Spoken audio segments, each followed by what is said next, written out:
Hey guys, I've got some great news. Did you finally find a pair of pants that are short enough in the legs but wide enough in the waist? No, they don't make those. But the North American Friends Movie Club has a new sponsor. This pleases me. I can finally afford to put butter on my toast. Oh no, Brent. Have you been eating dry toast this whole time? Yeah, I've been eating dry toast every morning for a year, and the roof of my mouth is a war zone. Brent, when you're done reading this ad, you'll have the butteriest toast in Nova Scotia City. I've just sent over the new scripts, so let's record this perfectly on the first try, and then we can start the show. You got it. Ready when you are. This episode of the North American Friends Movie Club is brought to you by Industrial Goo. Airplanes. Snowblowers. Ferris wheels. What do these machines all have in common? Industrial Goo. Industrial goo. Did you know industrial goo is used in the production of almost every product on Earth? Even some products that might surprise you. I don't know, guys. I'm looking at a teddy bear right now, and I don't think there was any goo involved in creating this handsome fellow. She thinks there's no goo in a teddy bear. She probably thinks teddy bears just fall out of a coconut tree. I don't think that. Oh, Kate. Dear, sweet, naive Kate. Of course that bear has got goo in it. Cute little plastic nose, Kate. And the adorable little plastic eyes, Kate. There's goo in the plastic recipe and goo in the machines that make the plastic pieces. Okay, but what if it was more of a handmade bear, like an Etsy bear, and the eyes and nose were made of fabric instead of plastic? Do you have any idea how much goo is required to fabricate a sewing machine? No, that's why I'm asking. You guys don't have to be so rude and patronizing about it. Oh, Kate.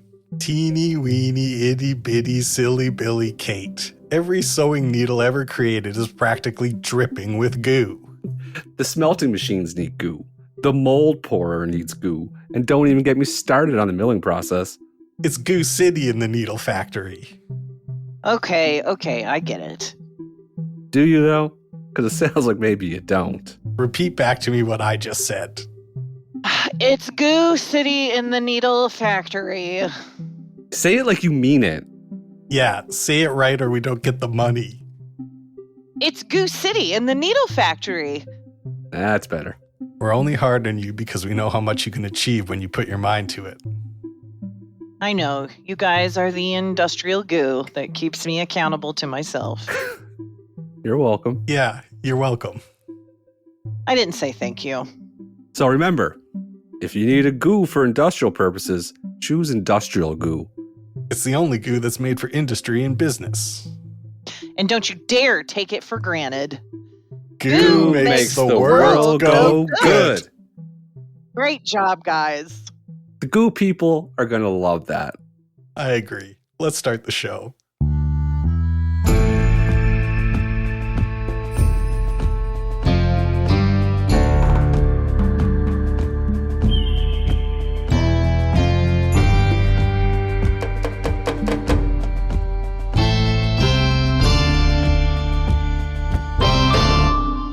This is what it sounds like when we do a podcast. We're currently doing one. You're listening to the North American Friends Movie Club, and there's a little secret about our personalities in the name of our podcast. And you might notice that Friends comes before podcast. No, it comes before Movie Club. Yep. Friends comes before Movie Club. So I got to ask my two little friends, how we doing? Not too bad. I got an earache, but I got a couple things to say before we start. Nate, you sound extra velvety today. You sound like a chocolate fountain at a wedding that's covering a nice strawberry or marshmallow. Oh, that's nice. Voice. I got that morning voice. Yeah. Second off, I should have led with this one because this is the most important thing. Happy International Women's Day to everybody, all the women Nate. out there. Yeah, I'm an ally. All you guys are great, just as good as us, if not better. Parts are better, that's for sure. And third, Nate, my goodness, you did such a great job with season 2, with the logo, the music, everything. And I want to thank you. Well, thank you. I worked hard on it, and I was very proud, actually, of our first episode of season 2. Especially, I played piano music behind us singing that jingle, and I was so fucking proud of myself. Made me laugh over and over again every time I listened to it. I am still waiting for my check from the stomach pills to clear. Stomach pills. Stomach pills. You have no idea how much I said that out of the blue, out of nowhere, for no reason whatsoever. Yeah, no, I really like the new intro song because it's like giving Western. Mm-hmm. Yep. It's like, I just am obsessed with it. You did such a good job. And I absolutely noticed how you did that with the jingle. It's just, you're a real talent. You're a real genius. And I hold you above Brent and I.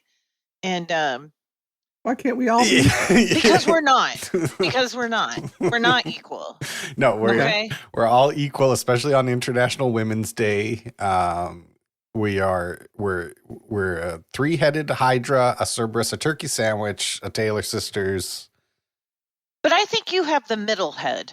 You're the top of the triangle. You're the middle head. You know, Yeah, Brent and I are on I the agree with side. this. If we were men's genitalia, you would be the penis, and Brent and I would be testicles. Oh, that's nice. Yeah. Thank you. Yeah. You're welcome. My little balls. And the intros. Yeah. So yeah, International Women's Day is good. I got a story.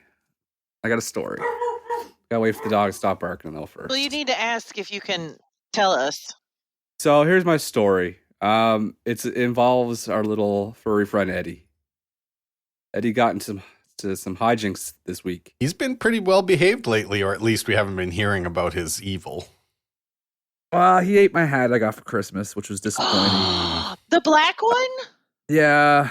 Just he ate the part that snaps. There's no food in there, Eddie. It's just snaps. Oh, it's so dumb. But that's not even the story. But that's mild compared. So I go to work on Wednesday. So this, to preface it, you guys know that on these last couple of episodes, I've complained about Snow Prison. Snow Prison then melted into my basement. And Water Prison. Lots of water to clean up. Yeah, Water Prison. Waterworld. Kevin Costner.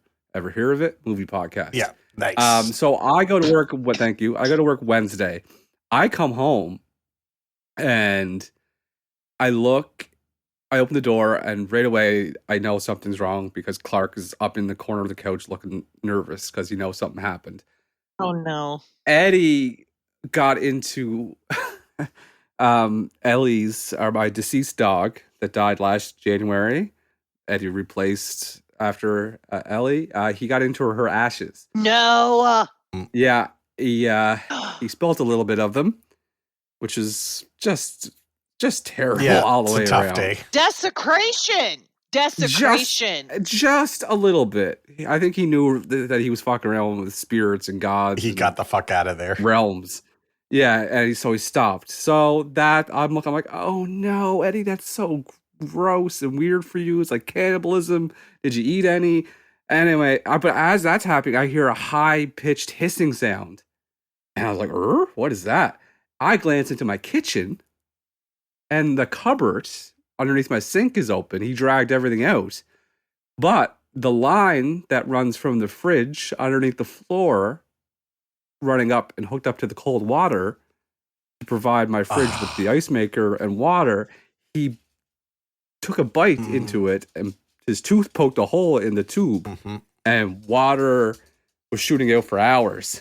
Put him down. My kitchen, Put him down. My kitchen was flooded, and it all went into my basement because that's where the hole where I drilled the hole to run the tube. It all drained into there, so I had to go back down with the shop vac and suck up a bunch of water. After I cleaned up my dead dog's ashes. It's a really rude thing for your dog to do. I gotta be honest, he's being pretty rude. I don't like Eddie. I don't. No, we're gonna take that back. No, we're not. There's not many things I get fired up about. He hurts my friend. You're my friend, No. and his behavior is impacting your life negatively, and I don't like it. Brent's looking at you like when they said something about Brad Pitt's mother, and everybody, like, the music stopped, and all the guys like were staring at Jason Statham. That just happened right here, but with Eddie. We don't listen. Ultimately, you guys know my theory on dogs. I just want them to enjoy themselves while they're here because they're not here for. Do you very think long. he's enjoying himself? Yes, obviously. He got make a mess. Dogs that misbehave are not enjoying life. That's what I would argue. Hot take. Well, this is contentious. Yeah. But that's Eddie's latest bit. He desecrated a dead dog and caused a flood. He is 14 pounds of just excitement, I tell you. Better you than me. That stresses me out. You would have put the dog down, would you? No. I don't think I would be. The dog would be in a kennel while I was not at home. The dog would not have free reign in my home at all. Yeah. Yeah, maybe I should look into that. I mean, Kate would have come in hot if she had just gone through all of that. Like, you were pretty laid back about the whole thing. You're like, well, he desecrated a grave and flooded my house, dog stuff. Like, you were pretty chill about it. Kate wouldn't have come in that way about it. I wasn't happy at the time, but I just kind of just put my head down and it's been a week. It's been a week. But other than that, people have it worse than me. A little bit of water, you suck it up and you live. Fair. How are you doing, Catherine? I'm doing fantastic because I leave tomorrow for sunny Florida. And what's going on in Florida? What's the move? We're just vacay, just doing some hardcore vacay with my sister. You might have heard of her, Jamie. Jamie. And so you guys are going to like the beach and stuff. Yes. So Jamie and Ted have rented a home with a pool, and they invited Jules and I to come. And so we're going to go down there. Is Nick going? No, Nick actually he's there now. He's in Oklahoma City, Oklahoma, taking his sons to see the Thunder versus the Miami Heat, which is his son's favorite NBA team. So which he's in Oklahoma and I'm in Florida. So my goodness, just the jet setters. But this Donald is what Trump and Marla. Donald Trump and Marla. Oh, fuck you. How about Brad Pitt and Angelina? Sure. No. No. Taylor Swift and Travis Kelce. Okay. No, you're not flying private though. Beyonce and Jay-Z. No. This ain't Texas. So are you going to be posting pictures of your vacation? Only from the belly button up and neck down. So just yeah, well, that's basically we're cutting the middleman out. Yeah. I don't got it keeps me from scrolling. Go straight to the source. I'm just kidding.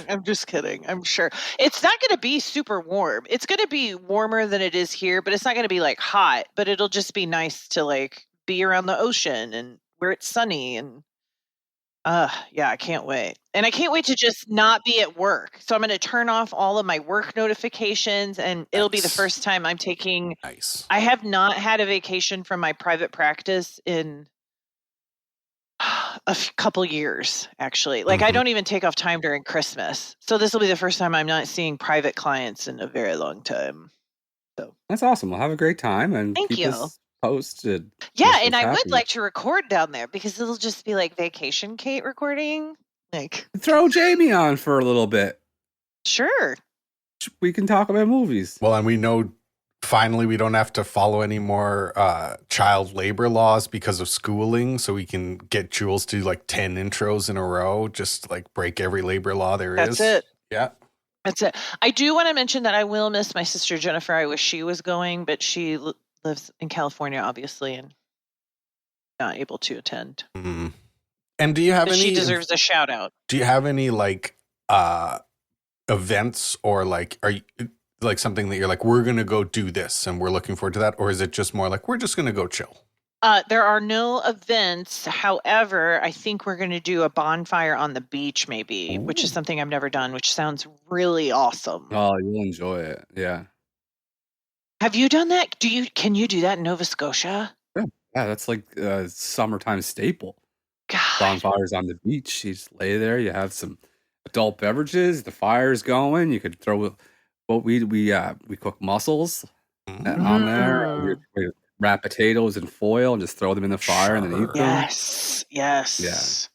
I am looking forward to. So the house that we're staying at has 6 bicycles, and I'm looking forward to being like a bicycle girl. Sure. While I'm there. 2-wheel Kate.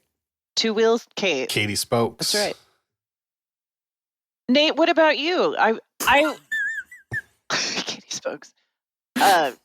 Coins a City, which is the best thing I've ever said in my work. It was really good. That was a really good Kate. Thank you. Nate, when I was listening to our last episode, you were talking about your 7 weeks of working out. And I think at this point, you're reaching week 8. Yep. What have you noticed about your physicality?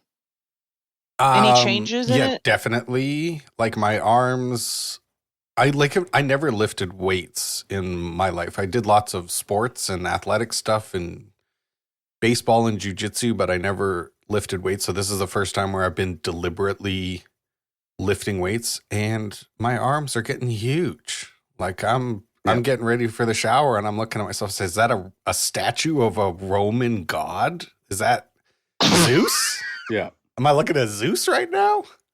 I know you joke about that, but has it helped your self-esteem? Oh, 100%. Especially because That's awesome. I'm feeling so good about continuing. Like I'm not burnt out or trying to find excuses not to do it. I'm more like, oh no, I'm just going to do this until, like, my goal is at least 1,000 days in a row. If I can get 1,000 days in a row without having like a sick day or an injury or something, that would be a huge success. And I feel like if I just keep doing this for 1,000 days, I will be yoked. It's going to happen. I'm excited for you. Yeah. I it's inspiring. It's been a very positive change for sure for me. I'm glad I finally got my shit together, because the pandemic took it out of me, man. Like it really did. I think I gained like 30 pounds since COVID happened, because I just kind of sat here and played video games the whole time. So yeah, it's been been good. And I gained weight from just being off last year. I gained weight from chocolate milk and donuts and eating poorly and being sedentary. I do have a chocolate milk update as well. So you obviously inspired me to drink normal chocolate milk. We've been talking about that. But then I was at the store the other day, and they had a special edition chocolate milk at the store. It was called old-fashioned chocolate milk. What? It only comes in 1 liter. They don't give it to you. You can't get it in 2 liters. They're like, this shit's too good for 2 liters. It'll probably kill you. So you got to get it 1 liter at a time. This shit is so delicious. Do you know what it tastes like? It tastes like a melted fudgicle. It is incredible. It was so fucking good. I can't wait till I go to the grocery store and get another liter of this old-fashioned chocolate milk. Oh my goodness. You call it a fudgicle? Should I have said sickle? Fudge sickle? Yeah. Like a Grim Reaper? I liked fudgicle. Fudgicle. I don't like it. Well, Brent's right, because I wouldn't say creamicle. I would say creamsicle. Yeah, there's a lot of things. The 2 things I called out so far is now putting Eddie down and fudgicle. Fudgesicle. Let's tighten it up a bit. Yes, sir. Truly, I didn't realize how bad I am at talking until I started editing this podcast. And then I realized that sometimes I forget to just like keep having my voice be loud to the end of the sentence. So I'll sort of start a sentence where I'm got a full voice and I'm saying all the words. And then by the end of the sentence, I just kind of fucking fall out. And I'm like, oh, wait, you have to say everything out loud. You can't just start with the idea and hope everybody else fills out the rest for you. I wonder if everyone is bad about talking, but because they don't have a podcast, they don't realize it. You know what I mean? Mm-hmm. I'm very impressed with my talking. You Oh, do. your camera just turned on, Brent. Yeah, I know. Hello. Hello. I not self-conscious anymore about stuff as that I used to be 2-3 years ago. I don't Just care the way wait I until sound. you're in your 80s. I just did a session today with You an think I'm going to make 89-year-old. 80s? Yeah, why not? I Okay. mean, you'll be bedridden probably, but Yeah. you'll be with us, and you'll just Okay. be so wise. Like, old people are just so wise. No, they're not. They're full of shit. A lot of them are very wise. Most of the wisdom. Okay, here's the take. Most, I'd say, probably 85% of the wisdom and advice and things that old people share or come up with nowadays can easily be fixed by internet connection. Okay. Okay. Do you got to accept? We don't need old people anymore. Yeah, we don't need old people Oh, anymore. I kinda can't do- with this. I kind of do agree. No. Brent's winning me over. We because don't of YouTube. need it. We don't. Because of YouTube. Here's another take. We don't need school anymore either. Lost me. Oh I was my with you, but God. then you lost me. Yeah. How? Because like How? What? I mean, school. You learn a lot of different stuff at No. school, Like what? Like what? like about precipitation. Easily Googleable. I could teach. I could go from grade Weather? primary through 12 quicker with just an internet connection.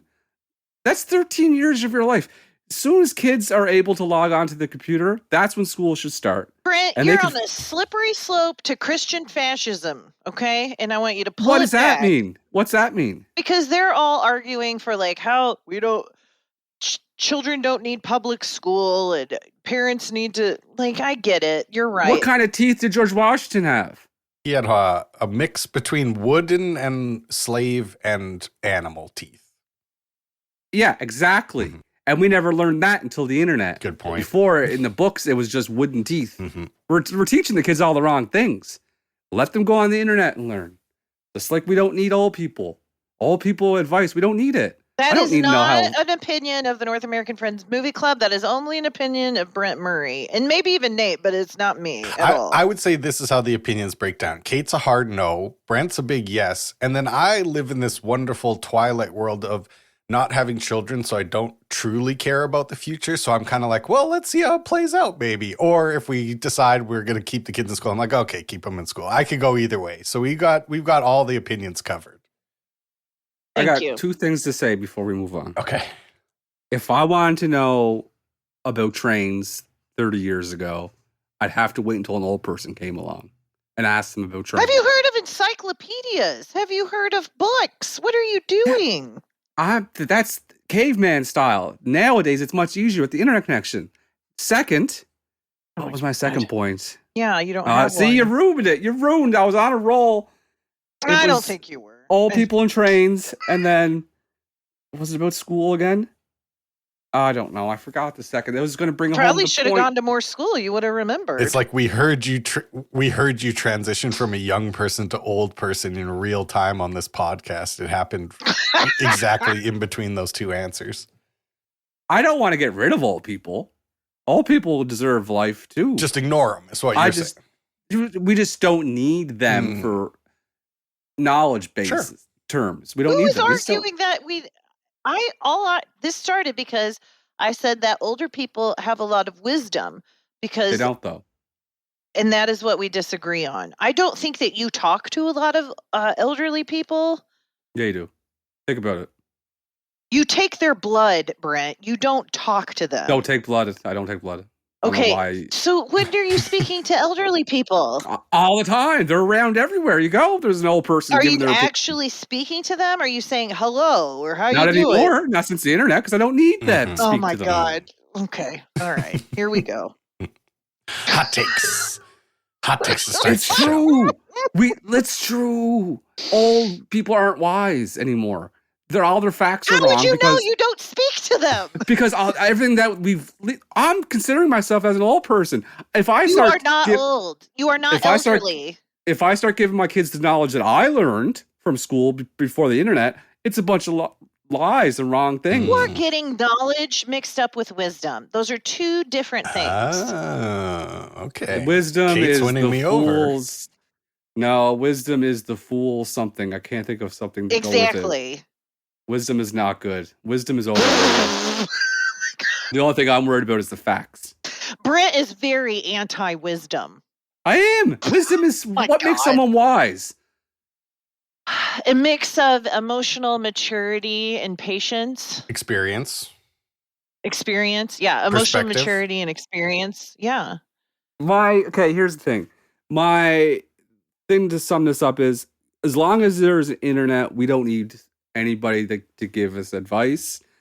And I'm bordering on, we don't really need All right, Elon. doctors anymore. Okay. You're going real hot take. You're going lava take. Well, I mean, for mild things, we don't. Yeah. You need we a just warm Google. cup of chocolate milk, Brent. I feel like you're elevated. You're really rolling here. I think it's I got probably an because earache. your dog ate another dog, so you're Mm. in a triggered state.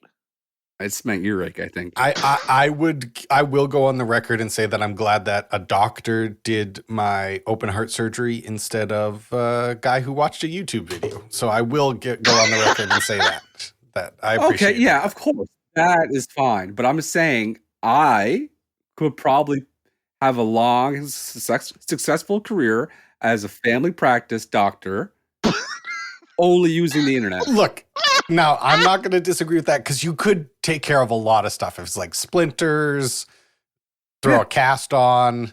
Yeah, you could do like, if they should have a job that's like medicine handyman. It's like, he's not quite a plumber. He's not quite an electrician. He's not quite a doctor. But, you know, A jack of all yeah, trades. he opens up a box and he's got a tensor bandage in there and some like sinus pills. Like, he can take care of some basic problems for you. Sure, I'm but not a true, disrespecting but hold on. doctors. But a truly wise person knows that they don't know as much as they actually do. You know what I mean? Like, so Brent going in there, someone has an infection, it turns out to be cancer, and then Brent never practices again. You know what I mean? Like, Yeah, well, I mean, he That would get happens sued. all the Yeah, he time. would get sued. That sued happens in all the grounds. time with real doctors. I'm just saying, if I wanted to be wiser, I could Google 10 wise sayings and say them.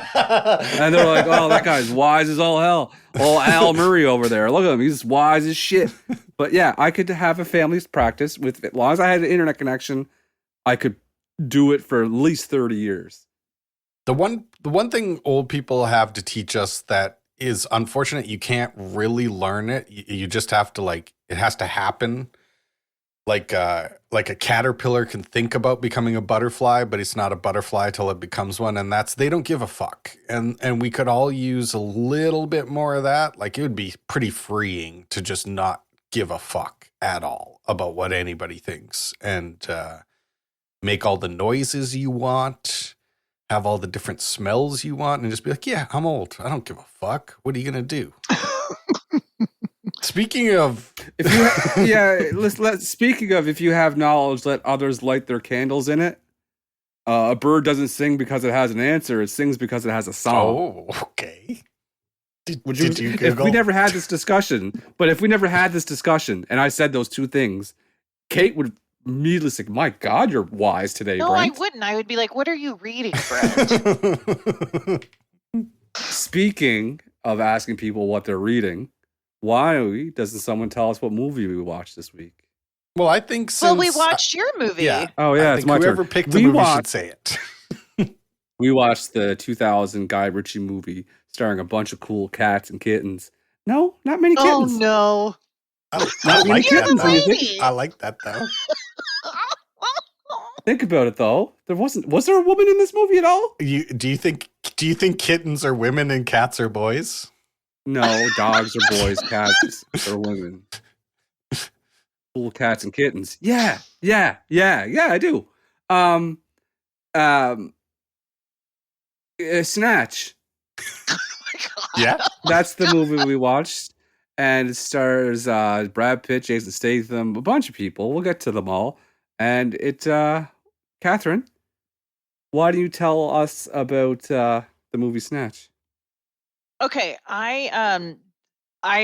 this plot is very complicated. So so I'm going to do an overview, the high 30,000 foot view of this film.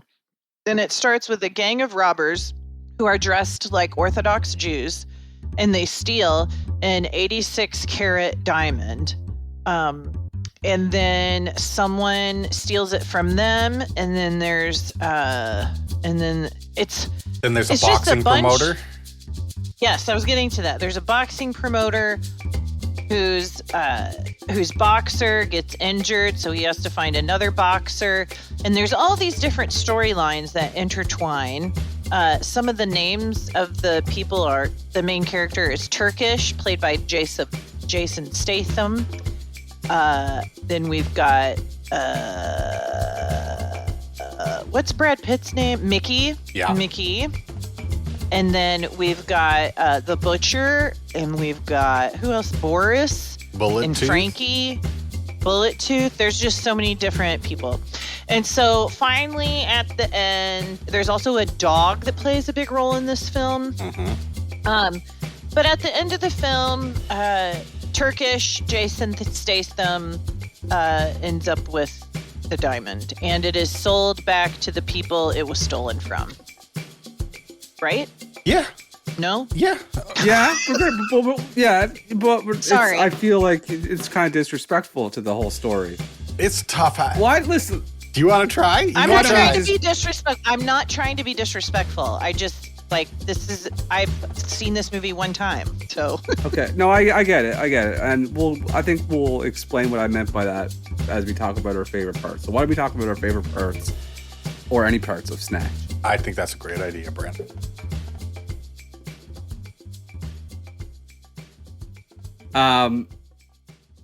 You know how I talked about when we watched movies that we loved as like we saw 20 years ago. Like White Man Can't Jump was horrible the second time around. Mm-hmm. Nowadays, I was petrified because I've been saying this is one of my favorite movies for years, and after I watched this, my God, this is a film. It's a great movie. This may, and I know this is going to be unpopular among people, this is probably a top 5 movie ever made. Okay. I mean, when you get into top 5, it becomes very like subjective. So I'm not going to say that's crazy.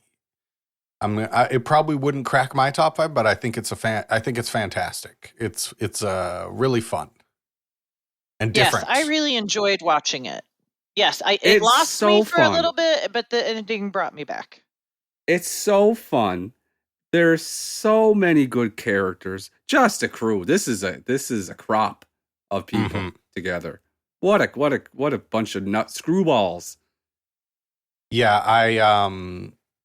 I watched this movie in the theaters in 2000, so I would have been 15 years old or something like that. And so this hit the exact buttons that it needed to hit for me when I was in the theater, because it was like novel. It's not really like anything else. There's obviously influences. There's like Tarantino in there, and even a little Marty Scorsese, this gangster stuff. But you guys know how I feel about movies that are like, we're a movie, and they really lean into being a movie. And within the first like 5 minutes of this movie, it is just establishes itself as like, we got narrators, we've got camera work where they're doing that security video shot where the camera's following them through the building by switching screens on the security cameras. Then the credits start and the screen is spinning and the names are coming up and there's freeze frames. I'm like, oh, we're watching a movie right now. Like, Yeah, you're at the movie. this isn't a play they filmed. This is a fucking movie here. It's not, and it's like, it doesn't take itself so seriously, which I like. too. However, it is such a smart, well fleshed out story. It's hard to have multiple things like that and bring it all together for it to make sense. I love it. I can't say how much I love this movie. Well, that makes me hate it. No, I know. I'm kidding. here's a little thing that I think we should dispel for people.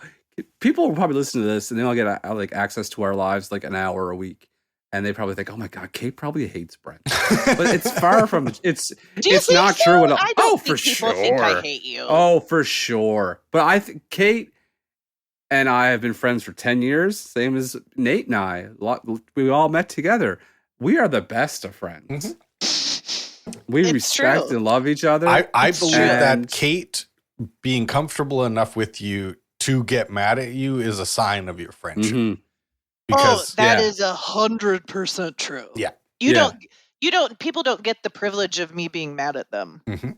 because I don't give a shit about most people. You don't waste your time. I don't. Other That's people's right. opinions are none of my business. Kate would just go, "Oh, that's Well- interesting," and one of your hot takes. But if Mhm. Kate goes, "No, you idiot, you stupid idiot fool," that's You like, piece of shit. that's love. Yeah, that's love.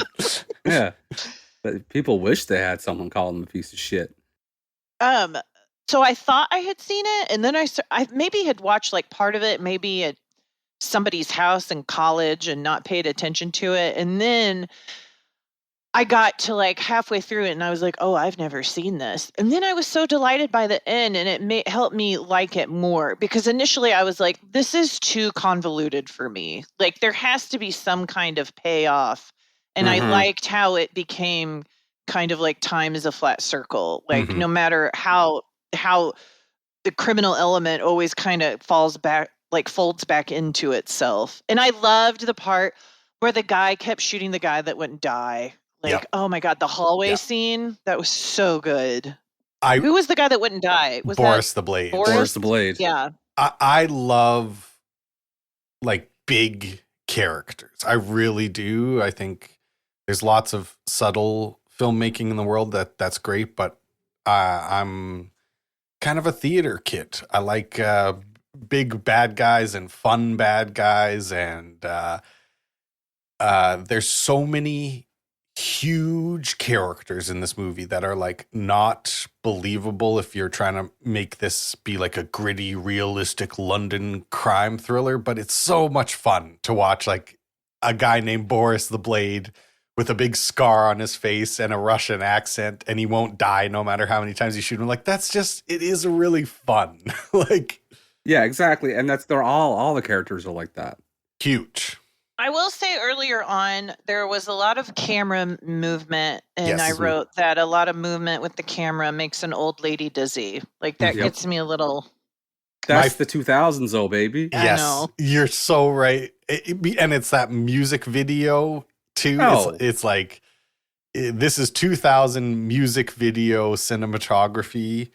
My first three notes are, we love a narrator because it starts with a narrator. Yep. And everyone here likes a narrator. Then it says security camera shot is good. My next note is, but then too much spinning. They spun it there was too much spinning after that. They needed to calm down a little bit. Oh, just think back to any Prodigy video, like Oh, yeah. Firestarter. Yeah, Yeah. you might as well just put that song on during the whole first 5 minutes of this movie. Well, Like, and you the- couldn't get out any more 2000s. And that song, I promise you, we could look it up, is the same exact song that they have in Ocean's 11. And there's like probably, a yeah. very similar vibe between this movie and Ocean's 11 and the music specifically. And then I looked up, and the music people are not the same. Like, they're not, I don't know. But it has a lot of that like upright bass, boom, boom, boom, boom, boom, boom, boom. Like, you're gonna get that in Ocean's Yes, 11 that's too. it. You know, like, And there's this whole scene where it's just jazz flute in the middle of the movie. It's Mhm. just Yeah. jazz flute. Yeah. I had a good joke. What was that? Oh, I'm going to do it. It's not going to be the same, but I got sick of people talking about Dune 2 yesterday. So I said, I'm going to watch Dune 1 and see what all the fuss is about. And here's my impression of Dune 1. okay. I don't want to be the leader.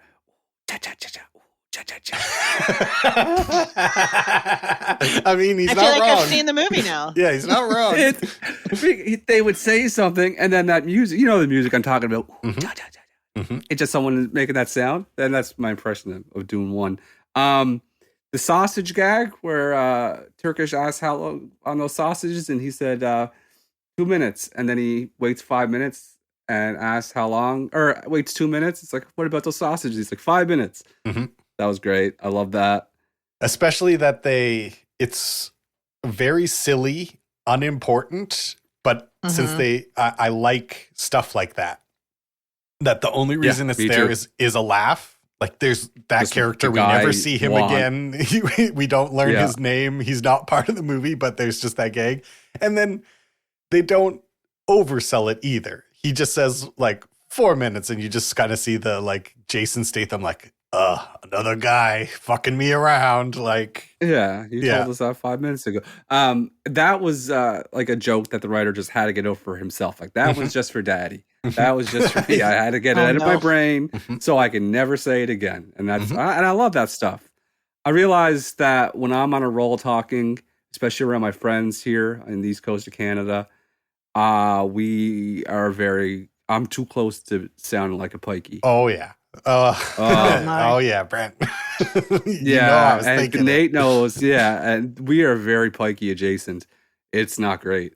Like there will be people from the East Coast here who've come out to work and they'll like, I'll be at the grocery store or something in the checkout and they'll say something and I will literally have to just like guess based on the Yeah. situation and the time of day and the age of the person. I'm like, I think they said, how are you doing?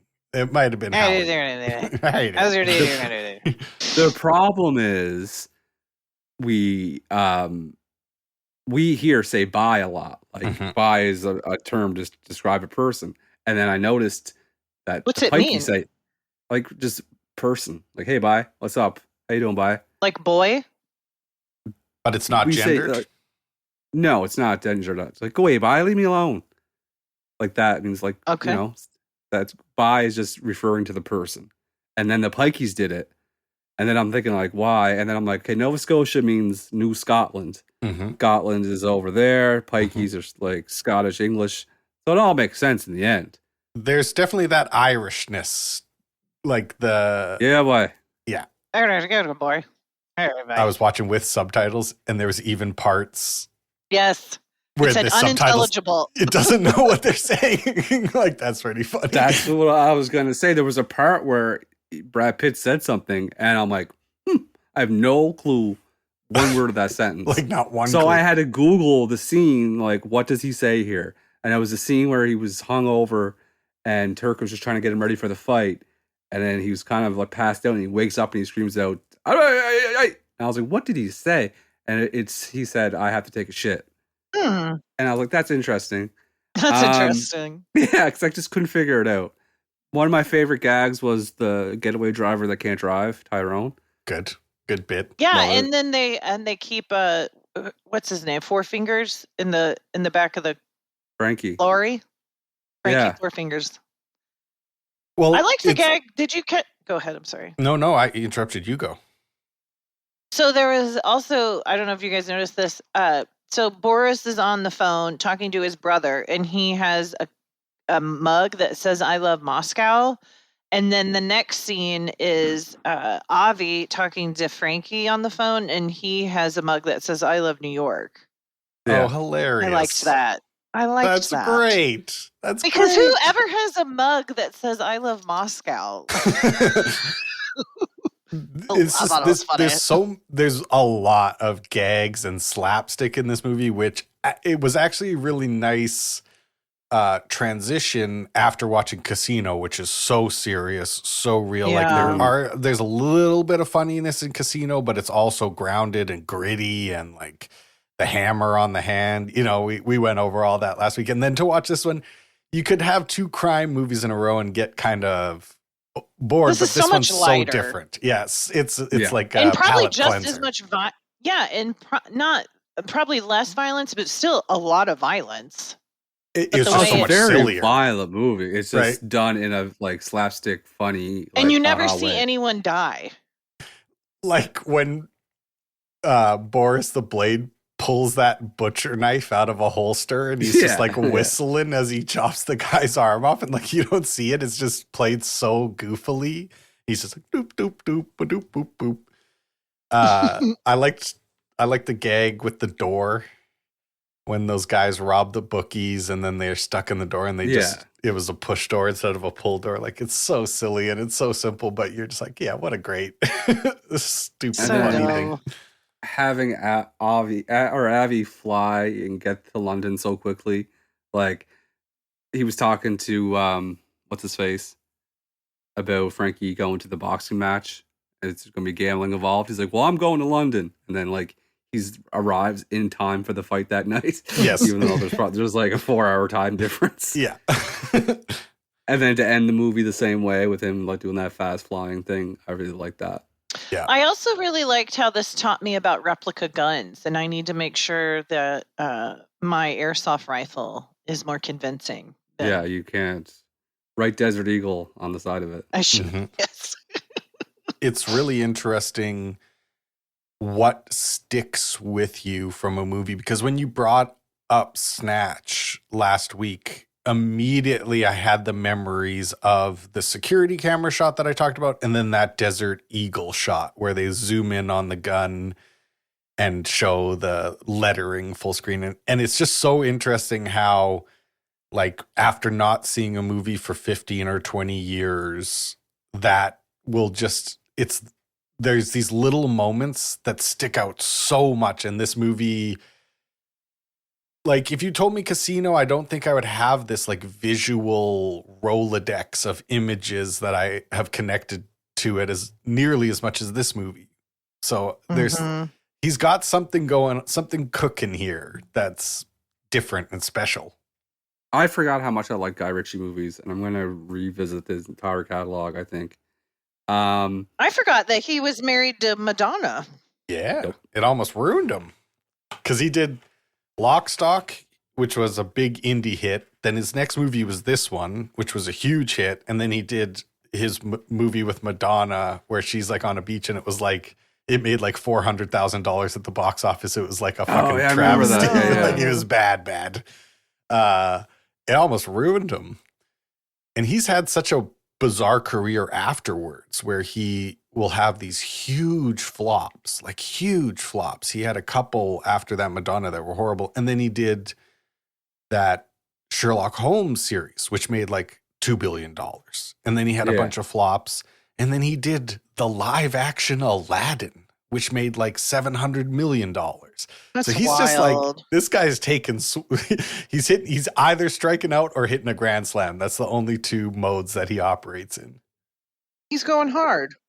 I think he does whatever he wants to do and he doesn't care, I guess. I think you're right. Yeah. And that's I think a good way to be.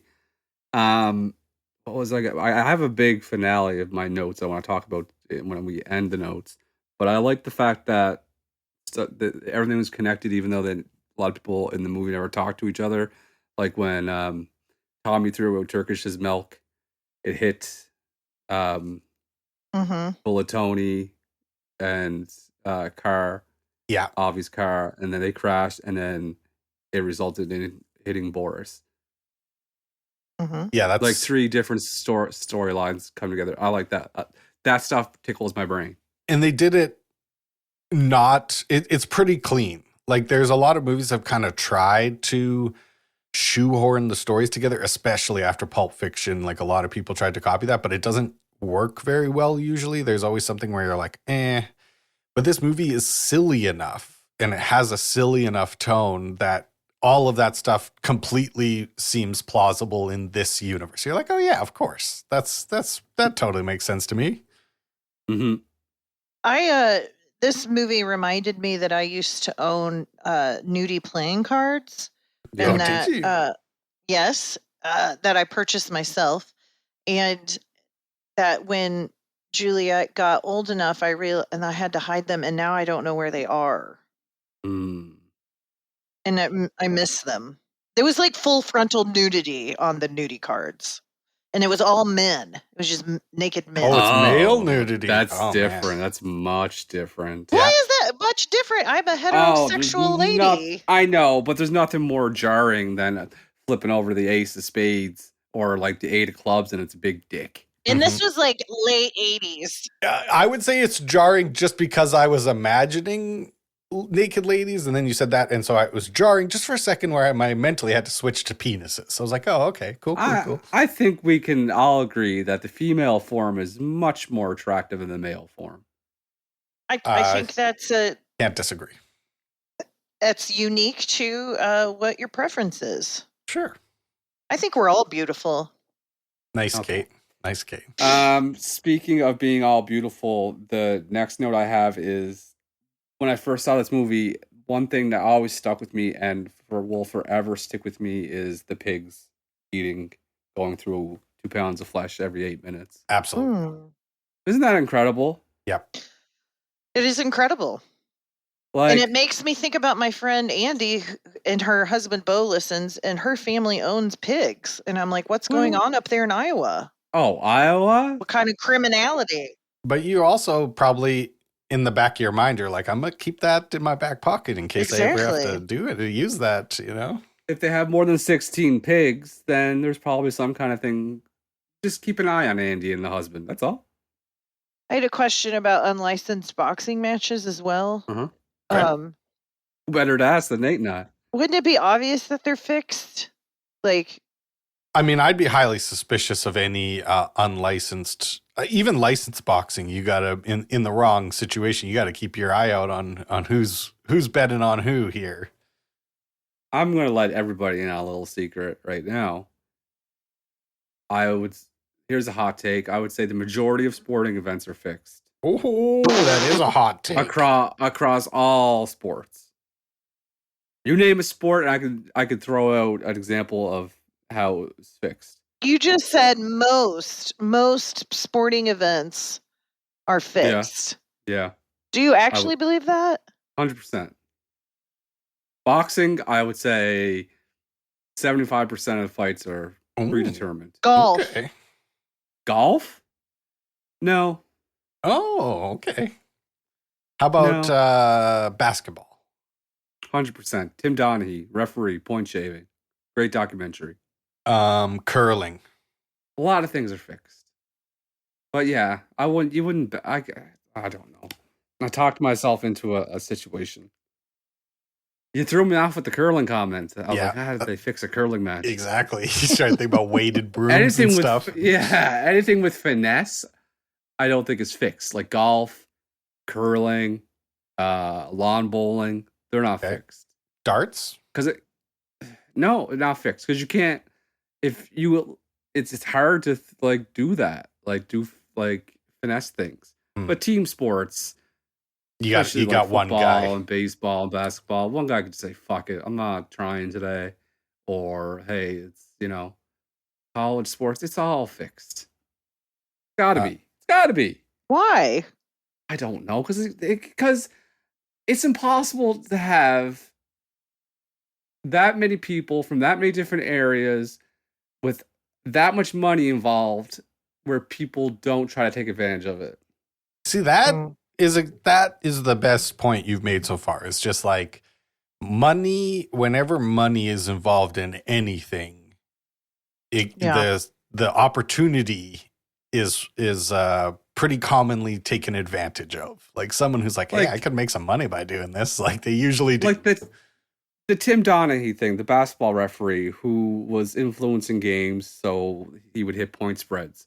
That was all run by him and 2 other dudes. Yeah. And they these fixed 3 it. jokers can do it. Yeah. And do it successfully. You're trying to tell me government officials and people from other countries aren't trying to help get things fixed? This movie supports your point too, because everybody involved in the story of this movie is basically doing what we're talking about in the sense of there's this diamond and everyone's like, well, I could get some money if I get that diamond. So I think I'll do some crime. And there's 20 different people doing 20 different crimes to try to get the diamond. And none of them are communicating with each other. It's just our human nature to be like, I want the big diamond. I would like that. Anything with money involved is I can't trust it. The one thing I didn't like is, so this movie does a decent job of the people who are really bad guys kind of get their comeuppance, which is very satisfying. And the good guys, things kind of work out for them, which is also very satisfying. But I felt like I didn't like the guys from the pawn shop getting caught with the bodies. I feel like I didn't like that either. They to me were on the same level as Guy Ritchie and Brad Pitt, where I'm like, no, they're good guys. They're in over their head, but it should have worked out for them too. And I didn't like thinking like, oh no, they're gonna go to jail for the rest of their lives. Like that's not fun. I don't like that at all, and I never really picked up on that my first time that I watched it, but yesterday I did. They're so lovable. Yeah. I guess someone has to take the blame. I saw something really ridiculous that someone said that it didn't end well for Turkish and Tommy and Avi because Avi's stamp in his passport at the end means that he got caught at the airport with the diamond and everybody went to jail. I was like, that's so stupid. No. That didn't happen. No. That was the most ridiculous theory I've ever heard in my life. And whoever said that, you don't know. You're just saying things just to be interesting like I do. Yeah. but you don't have the talent that Brent has for it. I've been doing this for 41 years, bud. I got this shit down. I just said that Russia could possibly be affecting curling matches. Yeah. He's got Brent. So- Yeah. Come when you're at Russia's influencing curling levels of this shit. Like there's levels, bud. Yeah, don't run. You can't run with the big dogs. When you're ready to talk about getting rid of schools and doctors and old people, come to your boy Brent. That's when I can give you the opinions. Speaking of opinions, let's talk about Brad Pitt for a little bit. Oh, I'd love to. No one's been dirtier in the history of film than Brad Pitt was during the fire scene. Oh, he Dirtier. was filthy. Physically sooty. God, you could smell him. How did he get so dirty? Mm-hmm. He's His from underwear. Missouri. So he's got a Missouri boy in him. And they and grow that's why up quick and Festus. That's Yeah. right. You get a little white trash on you and it never comes off. Him wearing the leather hat and smoking darts in the ring is so fucking funny. Like is very truly funny. fucking funny. Smoking cigarettes and doing any sport is hilarious. Oh, you're playing third base with smoking a cigarette? That's hilarious. You're right. I used to date a guy who would smoke while he was he was playing kickball and he'd kick with a cigarette hanging out of his mouth. Hell Love yeah, it. dude. Hell yeah, bruh. That's a fucking man right there. Yeah. He had a hairy chest. Yeah. That's like a character from the Bad News Bears, dude. Like, Exactly. Brad Pitt has never impressed me more in any film that he has in this one. It's such an odd character for him to play. He's always playing like the handsome, good-looking, suave guy. This time he's playing a guy taking a shit by the car, pikey, gypsy, boxer, and he still looks amazing. Very Attractive. Is this Jennifer Aniston Brad Pitt? I wonder if he was married to her during probably, yeah, probably. this. Yeah.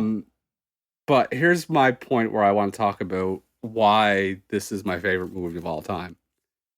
And it's 100% because of Brad Pitt and the final boxing scene.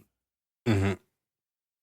Where he's supposed to go down in the fourth and he doesn't. And he comes out to Fucking in the Bushes by Oasis. Okay. Which is the ultimate pump up song. We haven't talked about how much you like Oasis in the new podcast, so I'm glad We we're covering this haven't. ground right now. Oasis is my favorite band. I'm obsessed with how cocky and amazing Liam Gallagher is.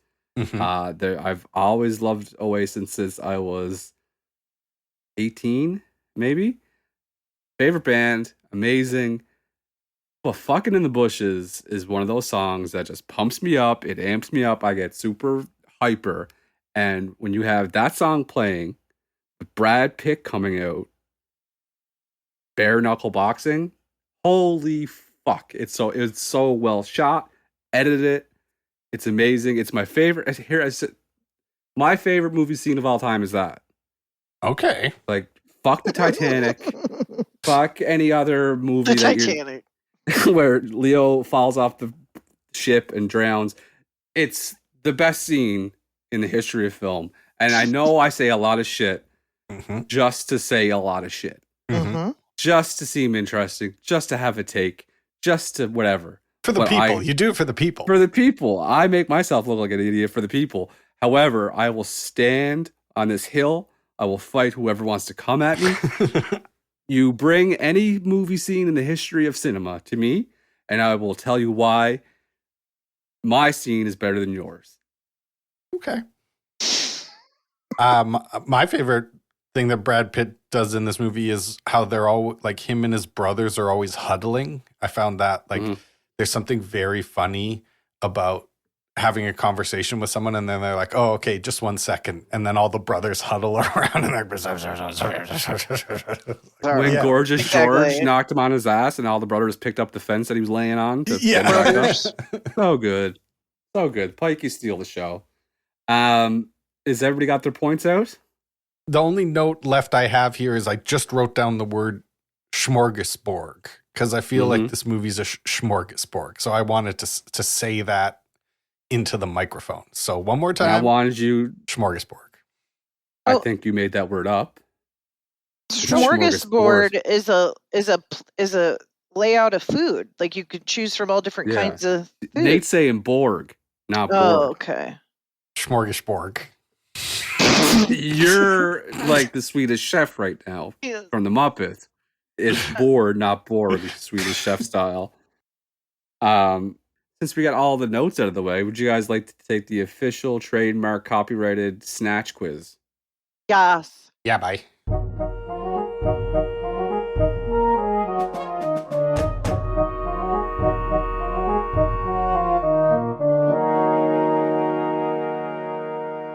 All right, so this is the official Snatch quiz. 7 questions of pure snatchness coming at you. Are we ready for question number 1? I'm so ready. Ready, sir. Vinnie Jones, he played Bullet Tooth Tony in this movie. He used to be a footballer, which is a soccer player. What team did he play the most games for? Your choices are Chelsea, Wimbledon, Leeds United, Sheffield United. Nate's going first. I'm going to guess Wimbledon. I'm gonna guess Leeds. He played his most career games by far for Wimbledon. Ooh. There's a scene where we're in Boris Blade's office, and he's on the phone, or he's talking to Freddie. I forget who he's talking to. Anyway, there are cat statues on his desk. What breed of cat did Boris have on his desk? Were they a Siamese cat statue, Sphinx cat statues, Himalayan cat statues, or just your plain old orange cats? Garfield's. Catherine Garfield's.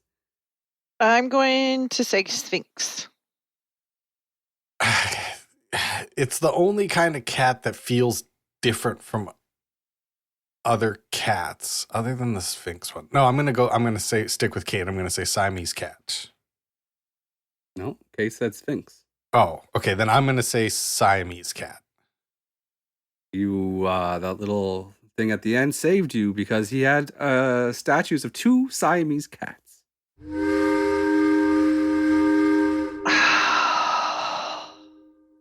I know. I'm going to mess up the pronunciation of this word, but when we're introduced to Vince and Saul at their jewelry store, Goldie is who plays, I forget the character's name, tries to pawn off a diamond, and Vinnie tells him that it's a moissanite or moissanite. It's not a real diamond. Moissanite. What is the difference between moissanite and diamonds on the Mohs scale? A diamond rates 10. What does a moissanite score? What does this score mean? It's the Mohs or Mohs scale, I guess, and it's hardness. Oh, okay. Is it 8.75, 9, 9.25, or 9.5? Moissanite on the scale of hardness. Diamonds 10. What's a moissanite, Nate?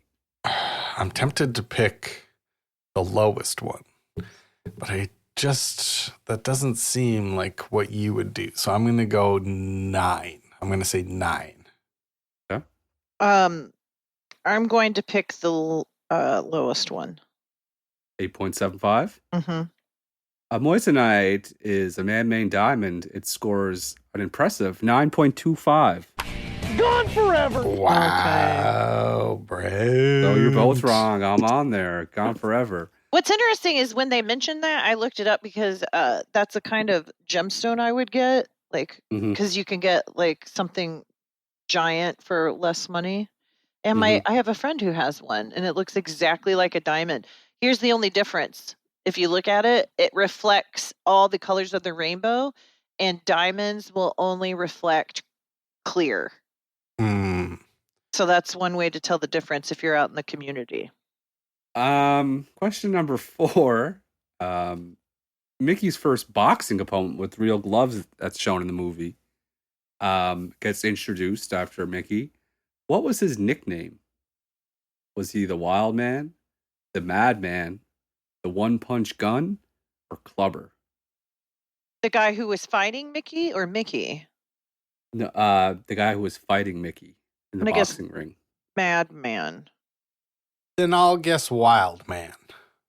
He was the Madman. Something Madman Clubber. Okay. All right. Turkish, played by Jason Statham, is always drinking milk. We do get a scene that tells us what type of milk he's always drinking. Is it skim, 2%, full fat, or 1%? I mean, he's a trim fellow. This is a skinny Jason Statham before he started doing HGH. Yeah. Mm-hmm. I thought he looked great. He looked like it was actually interesting because he kind of plays like a guy these days who's like the toughest guy in the world and he'll beat everyone to death. And in this one, he kind of plays a guy who doesn't get his hands dirty. He's just kind of a soft, skinny guy. It's interesting. Only one didn't break the law, really. Skim. I'm gonna say that trim figure. He's drinking skim milk. Okay. I'm just going to guess my favorite kind of milk, which is 1%. My man, Jason Statham, always drinking the milk. Probably explains why he's bigger now. He was on that full fat job. Gone forever. If you pay attention, there's the scene where he was making tea for the gangsters. It says full fat milk. And when Tommy throws his milk out of the window, it says full fat milk. And you can tell because those milk fats really coated the windshield. If that Yeah, would have been like- skim, it would have You're been right. clear. Kate. Wouldn't You're even so crash right. the car. Shit would Wouldn't have even crash the car. blown right off, evaporated before it even hit the window. Milk science. That's why she's wise. That's why she's Milk wise. science. Boris the Blade had the I Love Moscow mug, and he was Russian, but he was actually Uzbekistanian. If you look up at Uzbekistani on the map, to the right, what sea is close to Uzbekistan? Devilish. So we're looking for the sea to the right. Carmen Uzbekistan. Sandiego ass question. Now, this question is not. So if you're in Uzbekistan, you're looking to the right. If you're looking at a map, it's not that way. So what's to the real right of Uzbekistan? Is it the Caspian Sea, the Aral Sea, the Bering Sea, or the Laptev Sea? I'm going to say Caspian. Bering? Did you say Bering was an option? I did. Okay, Yeah. I'm going to go with that. We're looking for Middle Asian seas, and the correct answer is Caspian. Folks, we are tied up 2-2-2. Wow, we got What a quiz. Snatch on our hands. I know. Caspian. What a tight snatch. What a tight snatch. Woo, woo. I Question can number say 7. that. Yeah, you can say it. 100%. We can say that's it. exactly what was going through my mind. I said neither of us are going to do it, but if you want to do it, that's your right. On International Women's Day, yeah, that's your right. You can say it. At the very end of the movie, the dog swallowed the diamond, and the vet found it. They found the diamond, a squeaky toy, and what was the third thing the vet pulled out of the dog? Was it 3 bullets? A watch? Coins? Half a shoe? I'm going to say half a shoe. I also am going to say half a shoe. That veterinarian pulled out a squeaky toy, a diamond, and half a shoe. Congratulations. We have a tie right now, but we never do ties. And I'm so glad I remembered to be strategery, even though I already knew the right answer. Yeah, So I it tried works to both trick you ways. by hesitating and being like, I oh, no. No, I knew it was a shoe. I knew it was a shoe. We'll come up with... I hate our tiebreakers. I wish we could change them, but I know we can't. Listen, if you come up with a new idea. I have one right now. So I talked about the twins. I got the motor running. Teena and Nicola. Mm-hmm. How old are they right now? Right now? Right now. Closest to, including going over, wins. Okay. I'm going to guess they are 48 years old. Okay. I'm going to say 42. The Collins twins, the sisters, are right now 46 years old. Congratulations, Nathan. You're only 2 off, while Kate was 4. Nate wins the official Snatch quiz.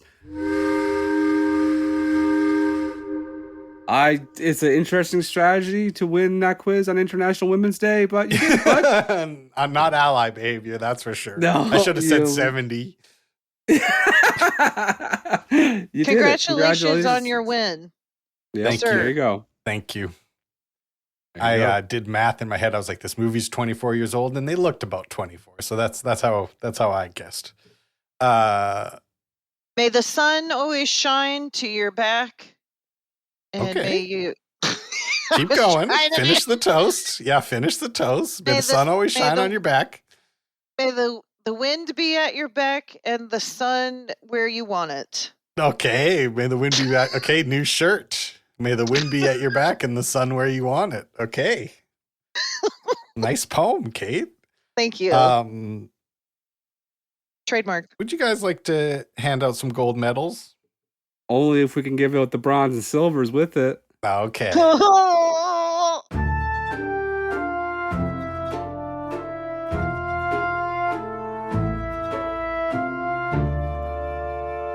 Who's going first? I'll go first. I gave my bronze medal to Bradley Pittance. Brad Pitt gets my bronze medal. Ooh. There's so many fun people in this movie. Benicio del Toro almost got it because he is being he is the accent he is doing. I don't even know what the fuck is going on, but it's so funny. Yeah. But Brad edges him out because of his crying scene. When they burned the trailer down and they killed his mom, he did real acting for like 5 seconds of the movie where you're like, oh no, he does look really heartbroken and sad and sooty and tears. So bronze medal for Bradley. Very good. How about you, Catherine? I am going to give my bronze to, I don't know necessarily how to pronounce his name. His name is Rade or Rade Šerbedžija, who is Boris the Blade. Mhm. What a great actor. He's just very good. And he gets my bronze. He's awesome, Kate. When he doesn't die is very funny. My bronze is going to Mr. Jason Statham. Much more enjoyable character he plays back then than now. J-Stat. Yeah, I think the last Statham movie I saw was Crank, and that was just, oh my God, that was bad. He was very enjoyable as Turkish. He didn't take himself too seriously, and it's nice to see that. Jason Statham, bronze. I gave my silver medal to Alan Ford, who plays the big bad guy here, the bricktop who feeds people to the pigs.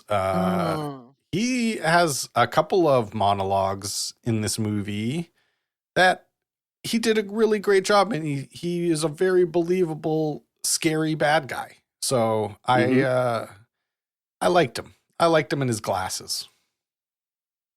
He was scary. My silver goes to Stephen Graham, who plays Tommy. Tommy. I don't know why. I just liked him. I think he's a little cutie pie. So he gets my silver. He did great. Especially, I like that part where he's like, holds out, they come and break all the slot machines, and then he pulls out his fake gun to stop them. Was it fake? Or the gun that didn't work. Oh, I see. Yeah. And then he says something funny. He's like, You want to find out if I've got the minerals? The Yeah. minerals. Yeah. That's funny. My silver is going to Alan Ford, Bricktop. Hell yeah. Yes. Mm. All the stereotypical stuff, weird hair, bad teeth, Cockney accent, weird sayings, feeding people to pigs. Can't miss. Gotta love it. Hell yeah. I gave my gold to, and I'm going to struggle like Kate here, but I'm going to do my best. Raid Šerbedžija. That's how I'm going to say it. Šerbedžija. Raid Šerbedžija, who's Boris the Blade. Most funnest character in this movie. Mhm. He's funny. He's menacing. He's like a little bit goofy. He was just. I was actually upset after when I looked at his filmography. Like, why hasn't this guy gotten to be in like 20 movies? Why wasn't this guy in a James Bond movie? Like, what the fuck's going on here? He's so good. My gold goes to one of my favorite actors in anything, which is Dennis Farina, who unfortunately died in 2013. I didn't realize that. He's also Walt Miller, Nick Miller's dad in New Girl, and he was on Law and Order a lot. And he plays Avi, and he just is I know he plays similar actors in a lot of things or similar characters, but he has such an ease to him, and like Mhm. you feel like I feel like I know this man even though I don't know this man. And so Dennis Farina gets my gold. R.I.P. Rest in peace, Dennis. My gold medal is going to Performance of a Lifetime, Tour de Force, Juggernaut. Should have got an Oscar. If not, at the time, he should get one now. As like a redo. Mr. Brad Pitt playing Mikey. The Pikey. It's honestly probably one of my favorite characters. I see a lot of my friends in Mickey. And he just does so great. Like, hey, here's the Hollywood sexiest man. We're going to make you a gypsy. You're going to talk gibberish that no one can understand. And you're going to steal the show. Mhm. Oscar-worthy performance, Brad Pitt. Mhm. And I just think it's fun that he saw Guy Ritchie's first movie and then he called him and he was like, hey, if you want me to be in a movie, I'll do that. Like, that's pretty cool for your second movie. If Brad Pitt calls you and he's like, hey, I'll be in your movie. I bet that felt pretty cool. And he Yep. was sexiest man alive in 2000. See, there you go. Mm-hmm. Well, he looks great in this movie. You know, he's got cool tattoos and he's just a kind of a cool guy. So he was 37 when That's this how old movie I came am. out. Look at you. Would you guys like to give this movie a rating? Oh, I sure would.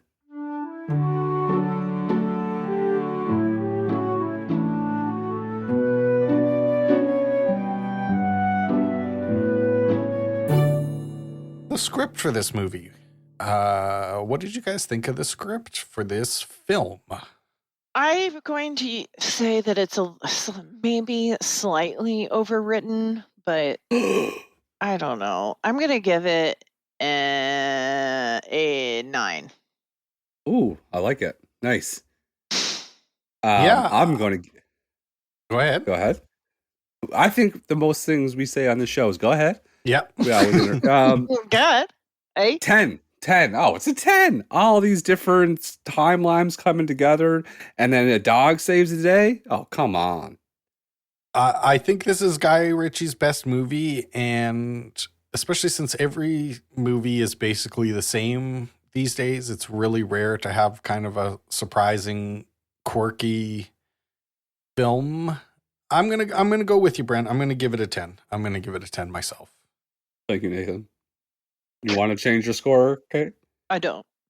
The art direction in this movie, the props, the costumes, the sets. What did you guys think of the art direction in this movie? Go ahead, Kate. I don't know. It's gritty, right? So Mhm. it's a gritty film. I don't know. I'll give it a 9.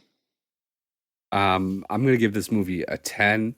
Big characters with big costumes, big personalities. Very 2000s London. Not that I would know what 2000s London is, but it seems like that's correct thing to say at this point. 10. Sure. This is tricky. Well, let me think about this. The costumes are pretty fun, and the filmmaking is pretty fun, but it does look a little dated at some points, like we pointed out with the music video, spinning cameras and stuff. But overall, I think it's pretty damn good. So I'm going to give it a 9. The music for this movie, featuring Brent's favorite band of all time. I wonder if there's any bangers in this movie. Brent, why don't you start us off? Are there any bangers in this movie? What do you rate the music? I think we know what's going to happen here. Oh, there's 2 bangers, and they both come at the end of the movie. "Fucking in the Bushes" by Oasis during the bare knuckle scene, the culmination of the whole movie. This song sums it up, ties it in a pretty little bow, and then the credits, that song, whoa, whoa, whoa, whoa, that song? Don't know what you're talking about. You guys even watch this movie? Remember the credits? Huey Piano Smith? Hey, hey, hey, hey. Don't you just know it? And I was going to give it a 9. But now I heard that song and I don't like that song, so I'm going to give it an 8. Oh, actually cost yourself a point there by playing it. Interesting. No, I know. I see what's going on. I know what's going on. I know what's happening. I'm not stupid. I thought the music in this was fun. I liked the jazzy flutes and the upright bass. I liked, I'm going to give it a 9. I'm going to give this music a 9. Let me be clear on the fact the music whiffed. You could have done way better songs, but that Oasis scene is just too perfect. Okay. It's a crime comedy film. This is a crime comedy film. As a crime comedy film, how did you guys feel about it? I really liked it. This is my real beef with it, is that I think to really enjoy it, you have to watch it more than one time. So that's why I'm going to give it a 9. Okay. I can't do it. I was going to give it a 9. I can't do it. It's 10. It's so many crimes, so many comedy. 10. Nice. I think I'm going to actually agree with you there, Brent. I think as far as crime comedies go, I can't think of many. And this is funny. There are funny, interesting moments, lots of crimes. I'm going to give it a 10 too. I'm going to give it a 10 as well. Thank you. And then if you had a friend who liked movies about money, that's the theme of the month. You might have forgotten. It's that March is for money. If you had a friend who liked movies about money, what would you rate this movie? How much would you recommend it to them? So we talk about money in this film. We're not seeing as much money. So I'm going to give it an 8. I am a homer for this movie. I've given every single category 10s. As far as it fits the theme of money, it's an 8. Yeah, I would say one thing that a lot of crime movies have is how much horrible shit happens over not that much money. Do you know what I mean? Like a lot of crime movies are like, and for $15,000, they killed 8 people. And you're like, what? Like, get a fucking credit card, man. Like, what are we doing here? Rack up some debt, man. Like, seriously, like you get a murder for 10 grand? Like, okay. So I'll follow the lead on this one and give it an 8 as well. You know, they got a big diamond. That's probably worth a bunch of money, but they didn't even say how much the diamond was worth. That's a good point. I was just wondering how much that 86 carat. I mean, that was a beautiful gemstone. But I want to know what I want to know what it's worth, and then I also want to know what they'd actually get for it because it's stolen. So you got to get a discount on that thing, and I wanted those numbers. I wanted to hear those numbers. This movie gets a 45.5, which is a very good Ooh. I'm extremely happy with that. Extremely. Yeah. 45.5. And it was a blast. That movie just rips all the way through. It does not drag really. It's he probably won't do any better than this. This is probably his as good as it gets for Guy Ritchie. This might be our only movie rated. No, there's only one other movie that's rated a 40, and this 45.9 was Back to the Future. This was a 45.5. We don't have very. Home Alone was a 45.9. Oh, Castaway was a 45.6. So this is just basically like Castaway. Perfect. Fair. And now it's time for me to choose the next movie. Always exciting. What are you gonna do? I have two written down, and I'm literally trying to decide right now. I Talk still it haven't out. made my mind up until this. Well, there's two options. There's each movie features an actor that I love for different reasons. One of them features a fantastic actor named Denzel Washington. Have you heard of him? He's pretty good at acting. And the other one features one of my favorite actors of all time, and I've just decided now that I say that out loud that it must happen. That actor is Alan Rickman. And the money movie that Alan Rickman stars in is all about $640 million in untraceable bearer bonds that Alan Rickman is trying to steal, because the movie we're going to watch next week is Die Hard. This is extremely exciting. What a good mix. Yeah, somebody told me that to do Die Hard. One of my friends. So Alex, here you go. Here's Die Hard. Don't live soft. Die Hard. Right. Is that a thing from the movie? No, I just made it up. Can we make a deal though? Yeah. Can we not do as a Christmas movie thing? Yeah, no, we're not. That's We part of the reason why we're doing doing it it. now. You know, we're taking this off the board. We're not going to pretend it's a Christmas movie. We're not doing that. I don't like that discourse. It's tacky. Ho, ho, ho. What does he say? I can't wait. My dad went and took me to watch this when I was in kindergarten. That's way too early for. Yeah. Yes, it was. And then Die Hard. I went back and did show and tell, and I talked about it, how he pulled out a piece of glass from his foot, and on it was written Die Hard on the glass. That's what I said. I remember it so distinctly that I lied. You made about that up, right? That doesn't actually happen. Yeah. Okay, good. But like no other kindergartners knew. Can I be honest with something? I've never seen it.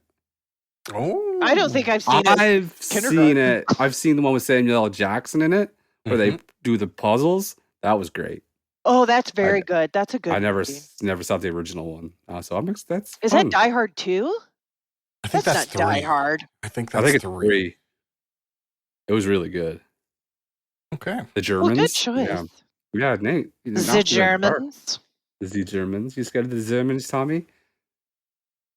So I guess that means all that's left to do is say goodnight, Kate. Oh, good night. Good night, bye. They've got the building. They have already killed one hostage. They've got the odds. They've got his wife. No! Now, he's got one night to get it all back. You really think you have a chance against us, Mr. Cowboy? Yippee-ki-yay. Bruce Willis in 40 Stories of Sheer Adventure. Die Hard. Rated R. Now playing in selected cities. Starts Wednesday, July 20th at theaters everywhere. They will eat bone like butter. Oh, they'll go to bone like butter.